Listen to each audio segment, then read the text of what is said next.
बिस्मिल्लाहिर्रहमानिर्रहीम। बलूचिस्तान में एक बहुत ज़्यादा इंपॉर्टेंट इशू है, उस पर ज़रा बात कर लेते हैं। दरअसल मैं जो शॉर्टेज ऑफ वाटर है, पानी की किल्लत में, उसकी बात कर रहा हूँ। अक्रॉस द बलूचिस्तान जिस सिचुएशन को हम फेस कर रहे हैं, ऑलरेडी मैं ग्लोबल वार्मिंग का भी बहुत ज़्यादा और इंतहाई एडवर्स तरीके से मैं उसका भी शिकार हूँ। तो जो जो अभी एडवर्सिटी आई है, जो जो वहाँ के 1 करोड़ 12 लाख या 1 करोड़ 15 लाख की जो आबादी है, जो मैं समझता हूँ कि अक्रॉस द बलूचिस्तान ये तमाम के तमाम पूरी आबादी, जो सिवाय साहिली इलाकों के, बाकी मैं समझता हूँ कि तमाम आबादी जो है वो स्ट्रेक पर है। तो क्या बलूचिस्तान गवर्नमेंट के पास कोई कोई अल्टरनेटिव है? जो रिसेंट पीएसडीपी उन्होंने अगर इसमें जो वाटर प्रोग्राम है उसके लिए कुछ रखा नहीं है, तो क्या ये उनके लिए कोई दूसरा अल्टरनेटिव रास्ता है? जो ज़ाहिर है फिर अल्टरनेटिव रास्ता तो यही है कि ये लोग जाके कहीं और सेटलर बनेंगे। किसी दूसरे सूबे में 1 करोड़ लोग आप कहीं एडजस्ट कर सकते हो? आप लोग तो ये यहाँ पे जो रिसेंटली वहाँ पे आग लगी थी, आप लोग अभी तक उसको इन्वेस्टिगेट नहीं कर सके। अभी भी आप लोगों की कैपेबिलिटी सबके सामने है, आप लोग किस हद तक कैपेबल हैं और आप लोग किस हद तक वी कैन से आप लोगों की इंटेग्रिटी और ऑब्जेक्टिविटी किस हद तक है, वो भी सबको पता है। तो ये बहुत ही इंपॉर्टेंट इशू है बलूचिस्तान में। पीएसडीपी में मैं समझता हूँ कि प्रॉपोर्शन नील है, बिल्कुल कुछ ना होने के बराबर है। अच्छा, तो आते हैं, मैं जहाँ से मेरा ताल्लुक है, ज़ाहिर है मैं उसी को ही ज़्यादा फोकस करूँगा और उसी की ज़्यादा डिफेक्शन और पोर्ट्रे करूँगा। दरअसल यहाँ पे जो चूँकि ज़मींदार जो तबका था वो तो माशाल्लाह सही से रुला। दरअसल बात ये है कि वहाँ पे ना ही वाटर यूजेज के लिए कोई रेगुलेशन है, ना ही डिगिंग जो हम लोग करते हैं वहाँ पे ट्यूबवेल वगैरह या वैसे जो दूसरे तरीक़ों से पानी निकालते हैं उनके लिए कोई रेगुलेशन है, ना ही कोई उसके लिए स्टोरेज पे कोई रेगुलेशन है। तो ऑलरेडी मैं बलूचिस्तान में इस पे हम काफ़ी तवील बात कर चुके हैं, लेकिन एक बार फिर हम इस चीज़ पे मजबूर हो गए कि एक बार फिर से बात कर लें, लोगों को एक बार फिर से आगाह कर लें कि ये जो जिस एडवर्सिटी जिस क्लाइमेटिक चेंज के हम शिकार हैं, मैं समझता हूँ कि ये सिर्फ और सिर्फ इस तरह टेकल हो सकता है कि हम हर बंदा अपने आप को रिस्पॉन्सिबल बनाए।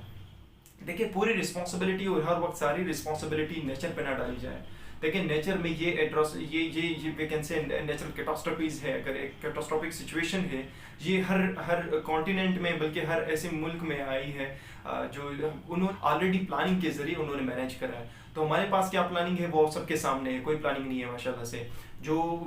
मैं किसी पे आज तनकीद करने नहीं बैठा, दरअसल हमारा रवैया जो है आज शिकायतन नहीं है, आज एहतजाजन है। तो हम इस चीज़ पे हम एक नहीं बार बार बात कर चुके हैं और काफ़ी लोगों ने इस पे बात करी है। एक बार फिर हम उनका तवज्जो मौसूल करवाना चाह रहे हैं कि जो अथॉरिटीज़ है, जो गवर्नमेंट है, जो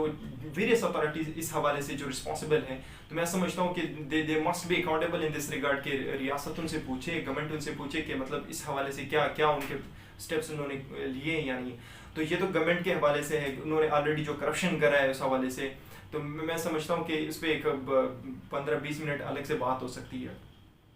स्पेशली जो बिलियन ट्री का जो प्रोग्राम था पीटीआई गवर्नमेंट का, तो इन्होंने उसमें जो करप्शन करा है। देखिए, जब आप कोई दरख्त लगाएंगे नहीं, जब आप दरख्तों की प्रोटेक्शन नहीं करेंगे, ऑलरेडी जो आप लोगों की एग्जिस्टिंग जो फॉरेस्ट हैं, जंगलात हैं, वहाँ पे तकरीबन ये अभी रिसेंटली केपीके गवर्नमेंट की एक रिपोर्ट है, वो खुद बता रहे हैं कि 55 जगह 55 जगहों पे, मुख्तलिफ जगहों पे आग लगी है। तो किसने लगाई है, कैसे लगी है और किन किन ड्यूरेशंस पे लगी है, ये सब कुछ इन्वेस्टिगेट करके लोगों के सामने पब्लिकली ये रिपोर्ट्स इशू किए जाएँ। तो मतलब ये हमें 100% हमें पता है कि कभी भी नहीं करेंगे, क्योंकि उनकी इतनी कैपेबिलिटी है नहीं। जो वो अभी भी स्टोन एज में इस तरह रह रहे हैं, ज़ाहिर है ये तो मैं समझता हूँ कि आज मैं समझता हूँ कि बलूचिस्तान जो है उनके लिए एक दुबई है, जो आके पॉलिटिशियन और बाकी जो एक्स्ट्रा टेरिस्ट्रल्स है वो आके उसको लूट लेते हैं और बाकी फिर बाहर, चाहे वो दूसरे सूबों में, बल्कि सूबों में भी वो गवारा नहीं करते, जो आउट ऑफ स्टेट एब्रॉड चले जाते हैं, उनकी फैमिलीज, उनके वहाँ सारे बच्चे वहाँ पे सेटल होते हैं। तो लोगों पे ज़रा रहम खाइएगा, और लोग भी अपने आप को जो कॉमन जो पब्लिक है, जो कॉमन मैसेज है, वहाँ के लोग जो स्पेशली मेरे अपने एरिया के कम पपुर सर नखलासिज ब पश्तो दाय ओ खास तर तक खुदाई तो गोरी च कम हालात रा रवान दि दो बो कम कमई दो बो कम सख्तवाल दी दा सिर्फ पदे बानी न कंट्रोल कर तासु हर शिकायत या हर जिम्मेदारी व दगा तवर के फितरत और कुदरत लवर के सुबह दा खुदा ले तरफ यू करना दा बस तबशे और तो गजो दा हालात कंट्रोल दा दारंग न दी का हर कस कखबल सदका कभी का खैरात कभी कद ज़कात यो अमाउंट भी हर हवाला सर दे संग यो अमाउंट कंट्रीब्यूट कवल ऐसी दद बगट कुर्बानी गट खैरात और गट सदका जारिया बद गदावी सदी दी सो दरख्ती वो लगी दखबल इस्तात के मुताबिक